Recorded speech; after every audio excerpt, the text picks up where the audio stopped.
Baik. Apa itu? Takriri. Di antara takrir itu maknanya endorsement ataupun persetujuan Nabi ya, atau komen Nabi, respon Nabi terhadap satu perbuatan yang dilakukan oleh para sahabat. Para sahabat melakukan sesuatu sama ada disaksikan oleh Nabi sallallahu alaihi wasallam ataupun mereka melaporkan kepada Rasul sallallahu alaihi wasallam. Satu contoh umpamanya di antara contoh Nabi menyatakan waktu itu Rasulullah SAW menyuruh para sahabat untuk memerangi orang Yahudi Bani Quraidah. Nabi setelah waktu zuhur menjelang datang waktu asar. Rasul sallallahu alaihi wasallam menyatakan dalam sebuah hadis yang sahih, jangan kamu salat asar melainkan setelah sampai ke kampung Bani Quraidah. Lalu para sahabat secara ringkaslah mereka berbeza faham. Yang satu salat di tengah jalan sebelum sampai ke Bani Quraidah karena waktu asar sudah masuk. Yang satu memahami jangan salat kecuali dah sampai ke sana. Jadi mereka tidak salat asar sehingga habis waktu salat asar, karena Nabi kata sehingga di sampai kampung tu baru kamu salat. Lalu peristiwa itu disampaikan oleh kedua-dua kelompok para sahabat kepada Nabi. Nabi kata apa? Dua-duanya betul. Itu maknanya endorsement dari Nabi.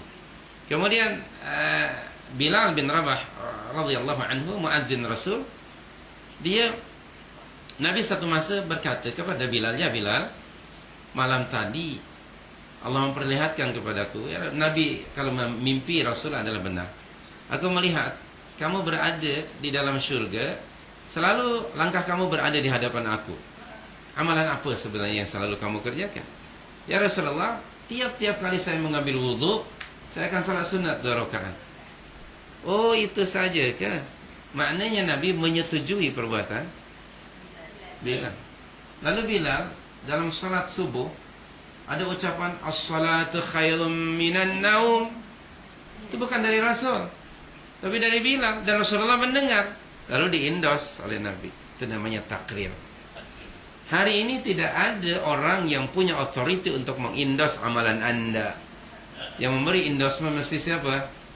Mesti Nabi sallallahu alaihi wasallam. Rasulullah sudah meninggal dunia dan agama ini sudah sempurna, sebab Allah menyatakan dalam surah 5 ayat yang ketiga, al-yawma akmaltu lakum dinakum wa atmamtu 'alaikum ni'mati wa raditu lakum al-islam dinan.